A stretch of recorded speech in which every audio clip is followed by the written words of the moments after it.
Le freestyle est au vélo ce que le ski artistique en quelque sorte est au ski alpin. Vous me permettez cette image, Président? Je vous l'accorde, effectivement, il y a une forme de cousinage, une discipline qui en fait naître une autre dans des circonstances particulières. Alors ceux qui la pratiquent, on appelle ça les pilotes, ils sont apparus quand en France? Oui, on dit pilote ou rider quand on est vraiment branché type à la mode US, puisque c'est venu des États-Unis, c'est né au début des années 80 dans la mouvance du bicross. On les appelle donc des pilotes chez nous et on les a vus en France à partir du milieu des années 80. Et depuis 1992, ceux-ci ont intégré le giron, on peut dire ça comme ça, de la grande famille du cyclisme français, donc intégré la Fédération française de cyclisme. Cette manifestation d'aujourd'hui que la Fédération aide à organiser, c'est un peu un challenge pour que cette discipline ne meure pas. Elle a beaucoup de succès auprès des jeunes, auprès des adolescents, des jeunes de 20 ans à peu près. Et donc, cette manifestation aujourd'hui, il y a un enjeu. Les jeunes ont pris l'initiative de l'organiser, de la prendre en main, que ce soit un peu leur fête, en même temps que c'est le championnat de France, la première manche. Du vélo et des tours de roue à vous faire tourner la tête. À Reims, aujourd'hui, la cité Champagne, le vélo est en pleine ébullition. C'est sur France Supervision. Le freestyle ou le freestyle, si vous voulez, le style libre exige une tenue élémentaire pour ce rodéo à vélo. Besoin, bien sûr, d'être couvert, presque dans tous les cas.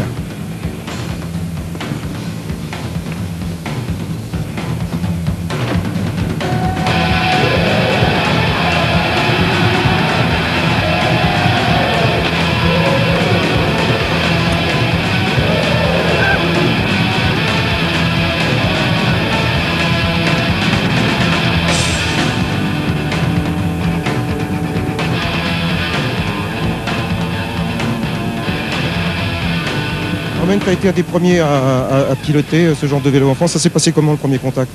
Alors le premier contact, c'est un de mes amis qui était en classe avec moi, qui lui avait entendu parler du bicross et m'a fait découvrir ça au biais d'un magazine, du premier magazine du bicross, enfin qui a parlé du bicross en France. Et moi, mon premier point de vue là-dessus, c'était que c'était vraiment un sport pour gamins jusqu'au jour où il m'a emmené dans les bois avec lui en sortant des cours et qu'il a commencé à faire des sauts sur des racines d'arbres. Et là, je me suis dit, bon, effectivement, il y a quelque chose et je me suis mis avec lui à faire du vélo. Il est d'ailleurs là à la compétition, quoi. Il s'appelle Sébastien Bonneau. Ce vélo, c'est le tien, ton personnel? Ouais, celui-là, c'est le mien, exact. Alors, quelles sont les particularités d'un freestyle? Alors ça, bon, déjà, c'est un vélo de sol. Donc sa particularité, déjà, c'est que sur la globalité du vélo, c'est qu'il est beaucoup plus court et beaucoup plus bas que d'autres vélos en général. Et les principaux aspects sont déjà les cale-pieds qui sont situés sur les axes de roue. Donc ça permet bien sûr à pouvoir mettre ses pieds dessus, à faire ses figures, réaliser ses équilibres et choses comme ça. Ensuite, et plus important, parce que ça fait partie vraiment de l'aspect du vélo, du freestyle, et ça c'est une pièce vraiment motrice, il y en a deux. Ça se passe dans le guidon? Ouais, ça se passe autour du guidon. C'est-à-dire là, il y a un endroit qu'on appelle la potence, dans lequel le câble de frein avant passe, ici. Et il passe à l'intérieur et donc passe par en dessous. Ça permet de tourner le guidon définiment. Et ensuite, il y a ce qu'on appelle le rotor. Ça, c'est pour le frein arrière. Et ça permet de tourner le guidon sans que les câbles s'en mêlent, tout en permettant de freiner sans aucun problème. Ton vélo est argenté, il coûte beaucoup d'argent? Il coûte beaucoup d'argent, mais j'ai mis pas mal d'années à me permettre de me payer un vélo comme ça. Et bon, c'est évident qu'on commence pas avec des vélos à 5 000 ou 6 000 francs, qu'on commence avec un vélo à partir de 1 500 à 2 000 francs. Il y en a de très bonne qualité et c'est amplement suffisant. Après, ça, c'est un peu un goût de luxe. C'est comme quelqu'un qui a l'habitude de conduire, qui commence avec une bonne voiture et qui va finir avec une Mercedes, sachant que c'est quelque chose... c'est une bonne sécurité, quoi. Voilà, c'est exactement la même chose. Tu as quel âge? Moi, j'ai 25 ans. T'en fais depuis combien de temps? Ça fait 10 ans, 12 ans que je pratique. Enfin, que je connais le bicross. Mais c'est vrai que ça fait 5 ans que je me suis mis sérieusement à m'entraîner parce que mes copains me demandaient de m'entraîner. Et ça fait, je sais pas, 6-7 ans que je connais bien le sport, quoi. On progresse encore à ton âge? On progresse encore à mon âge. Vous voyez, le meilleur au monde, qui s'appelle Kevin Jones, qui est américain, il a 28 ans. Et c'est celui qui a inventé tout ce que les jeunes que vous verrez ici font au sol actuellement. Il n'y a pas une seule figure qu'il n'a pas inventée. Vous parlez, Armen, ou tu parles plutôt du sol. Il y a 3 spécialités. Eh bien, on va les découvrir les unes après les autres à l'occasion des championnats de France qui se déroulent aujourd'hui à Reims. Armen, bien sûr, tu gardes ton beau chapeau camouflé. On profite de ton expérience pour suivre ses évolutions. L'art consistant, bien sûr, à en faire un maximum en l'air pour retomber sur ses pattes. Voilà comme ça.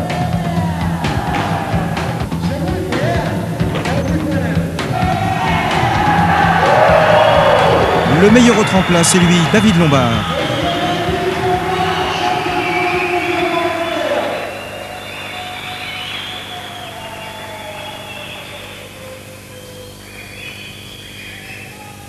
David, sans casque, premier titre de champion de France? Ouais.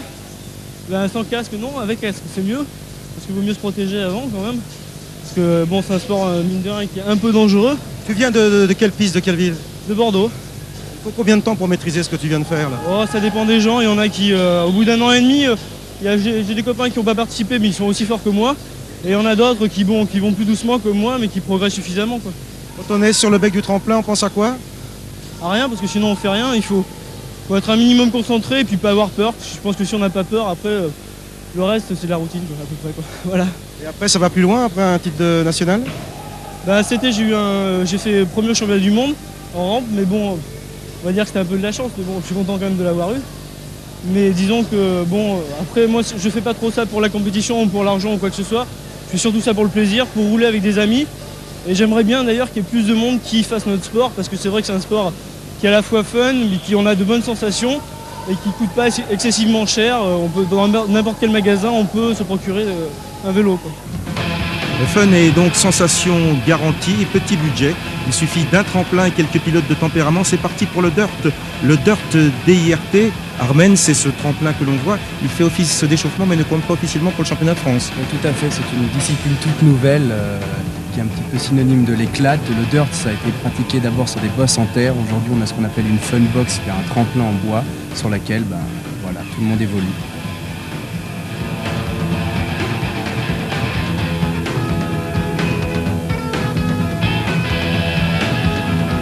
On vient d'écouter David Lombard, c'est lui, ce Bordelais grand cru saut périlleux arrière. Oui, saut périlleux arrière, une des dernières figures très à la mode, aussi appelée le backflip.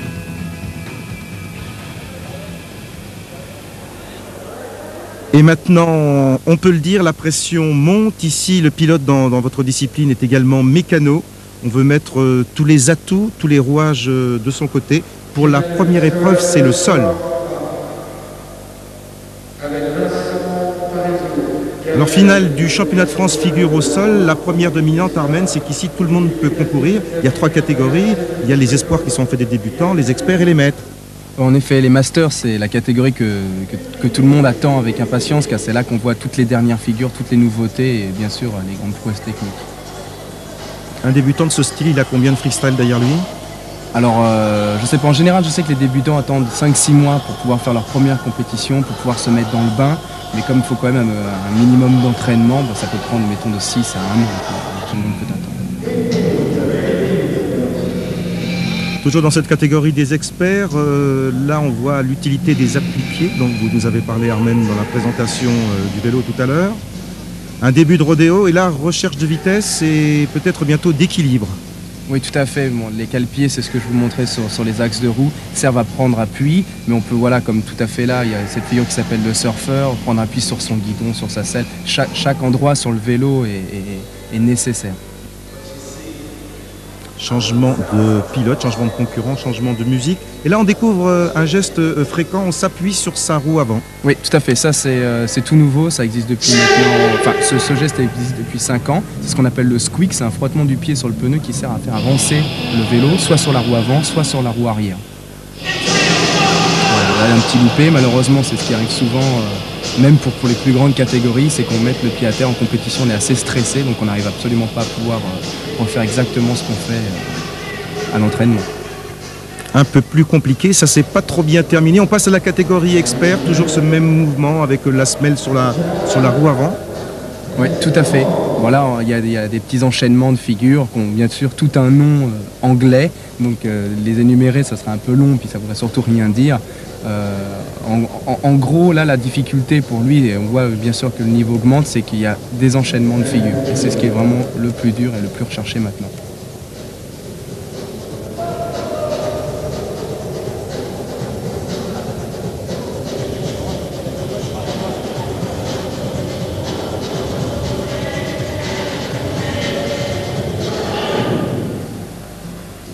Un très beau vélo côté coloris, vert fluo.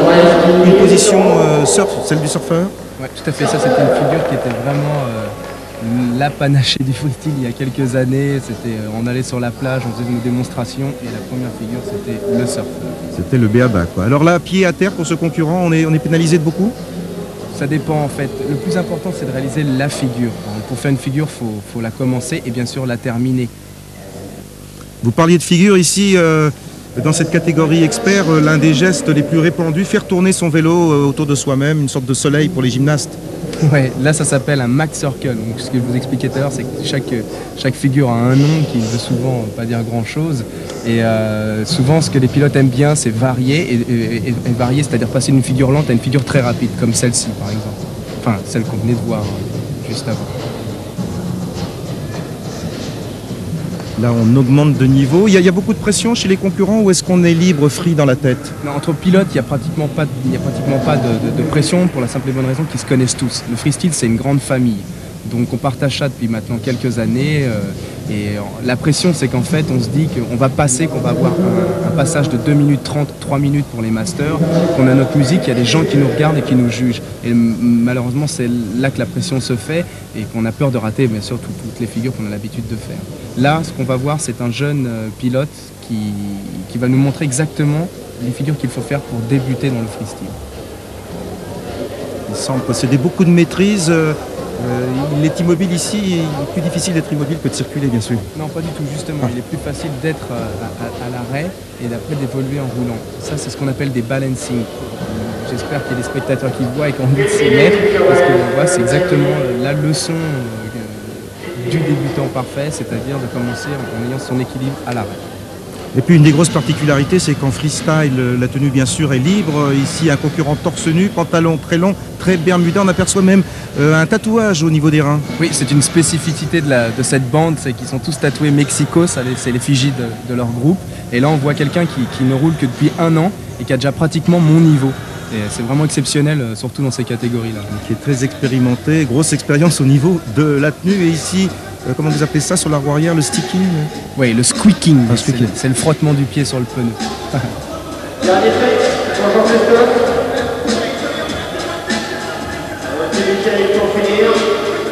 Oh, pas mal. Dommage que ça se termine comme ça. Sans gravité. Là, on va avoir une figure qui s'appelle l'hitchhiker, qui en traduction pure et dure veut dire l'autostoppeur. Et ça peut être amusant pour quelqu'un qui la maîtrise bien parce qu'on les pratique sur des pentes. En tous les cas, il faut que l'automobiliste qui vous prenne à bord ait un grand coffre pour votre mini-vélo. On voit encore un concurrent, appui-pied. Oui, tout à fait. Là, on va bien voir le frottement du pied sur le pneu. Voilà, qui fait avancer bien sûr la roue avant.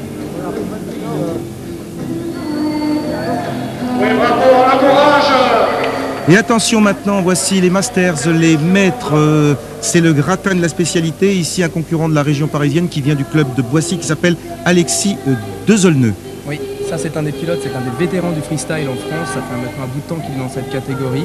Et lui participe à des compétitions aux États-Unis. Là, toujours dans cette finale des maîtres, Lotfi Amadi. Oui, lui aussi c'est un bon vétéran dans la matière. Là, il va nous faire un enchaînement successif de ce qu'on appelle des decades. C'est des sauts tout autour de la colonne de direction.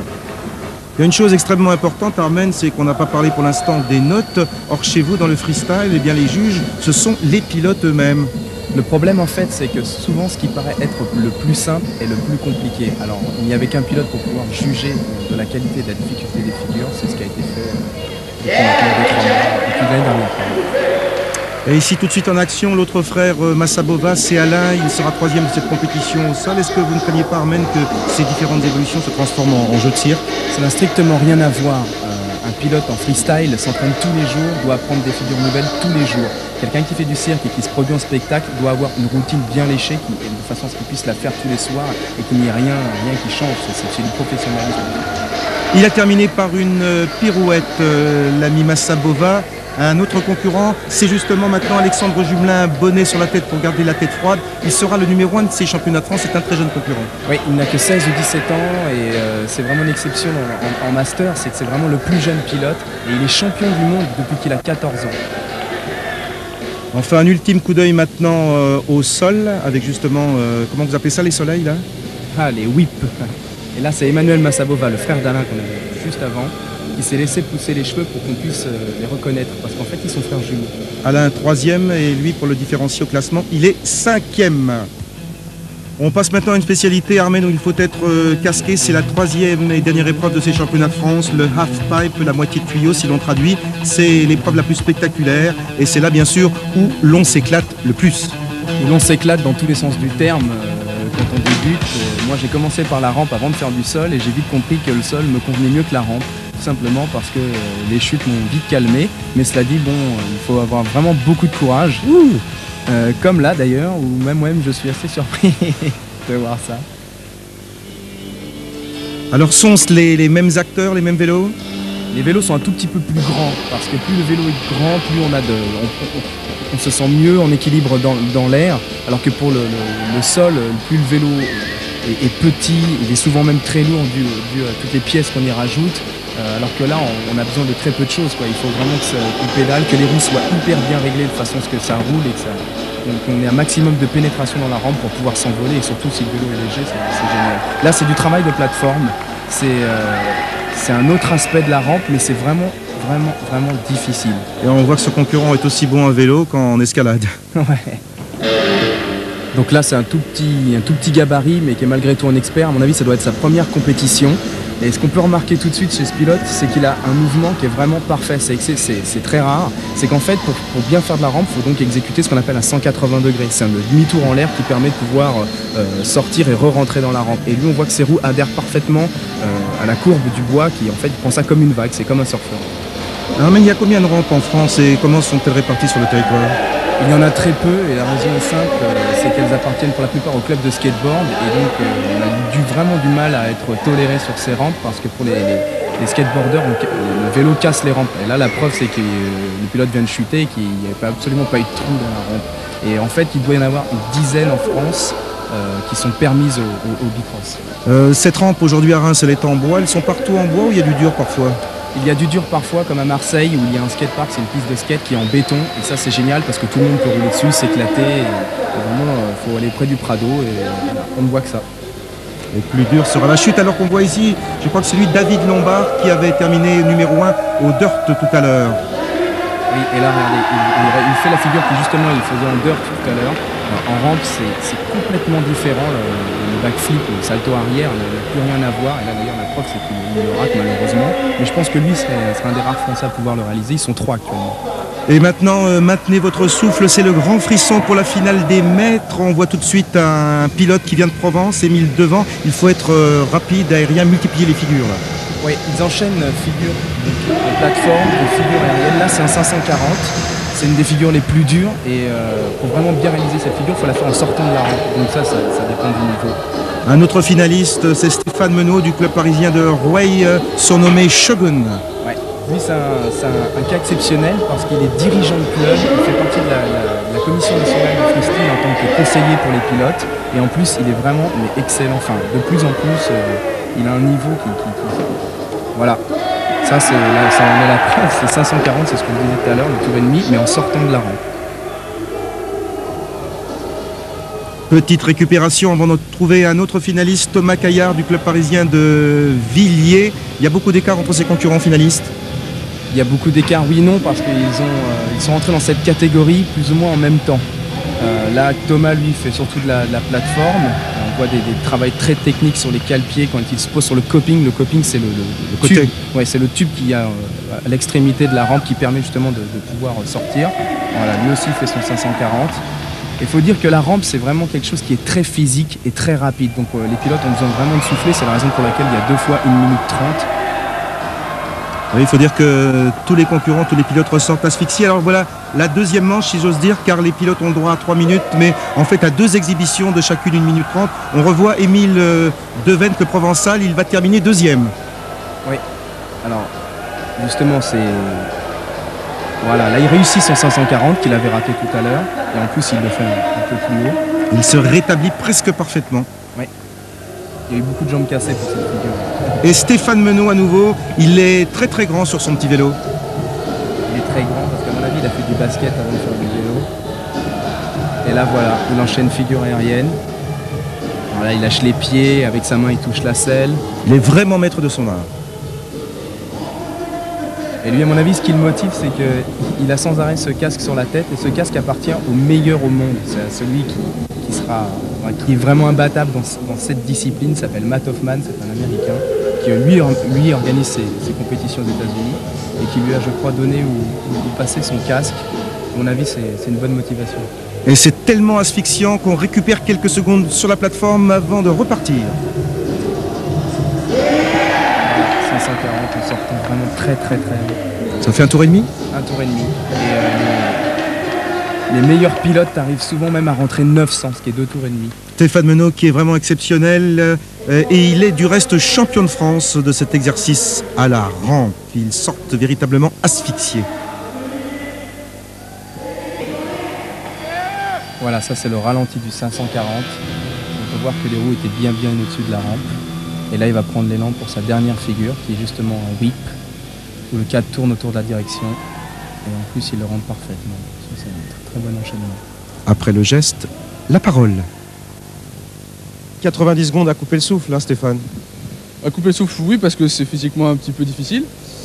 Mais sinon, ça se passe bien. En fait, il n'y a pas trop de pression parce qu'on est entre potes, on connaît un peu tout le monde, donc ça se passe en général facilement. Quand on est spectateur et qu'on vous voit, on dit super, on a l'impression que c'est de l'inconscience tellement vous prenez de risques. Voilà, c'est un petit peu excessif, je pense.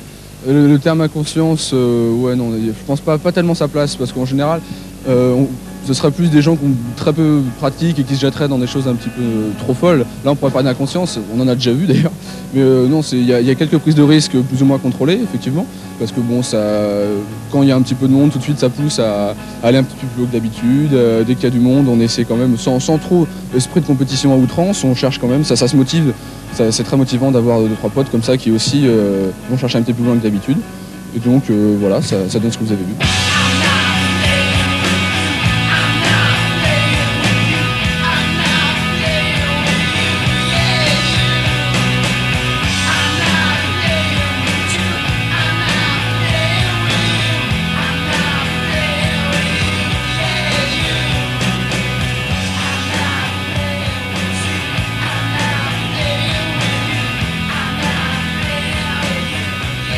Armen, merci de tes commentaires avisés. Alors quel est l'avenir de ce sport à ton avis ici? L'avenir de ce sport, comme tous les sports américains, il y a des vagues. Il y a eu la première vague du skate et la seconde vague du skate. La première vague du freestyle, c'est plus ou moins déjà passé. On attend vraiment la deuxième vague qui, à mon avis, sera vraiment très grosse. Le VTT peut fortement contribuer à l'évolution du freestyle pour la simple et bonne raison que pas mal de gens essayent de découvrir de nouvelles choses sur un vélo en faisant du VTT. Seulement, ils vont être limités parce que le vélo est vraiment trop grand, il y a des choses qu'on ne peut pas vraiment faire. Le freestyle, c'est pouvoir se permettre de tout faire avec un vélo. Et ça, personne ne pourra l'enlever jamais. Déjà un jeune de 14 ans et tout ça. On vient de suivre la première étape française du championnat, c'était à Reims. Les prochaines étapes seront théoriquement à Paris, à Caen. Et puis il y aura des petits contests sauvages, c'est souvent lesquels, ceux pour lesquels il faut vraiment se déplacer, parce qu'il y a vraiment toute l'effervescence du bicross qui est là. Il y en aura un à Marseille, il y a un skatepark, c'est-à-dire un endroit dans lequel on pratique le vélo à Marseille. Il y en a un le dernier week-end de juillet au skatepark de Blagnac à Toulouse. Et puis il y a tout ce qu'on appelle les petits contests, compétitions, tout autour de Paris, de la France, partout éparpillés dans la France. Dès qu'il y a un endroit sur lequel on peut vraiment rouler, il y a des compétitions, les jeunes s'organisent, téléphonent aux autres et voilà. En fait, le fun, c'est la liberté, c'est en dehors des salles? C'est freestyle, c'est le freestyle, voilà.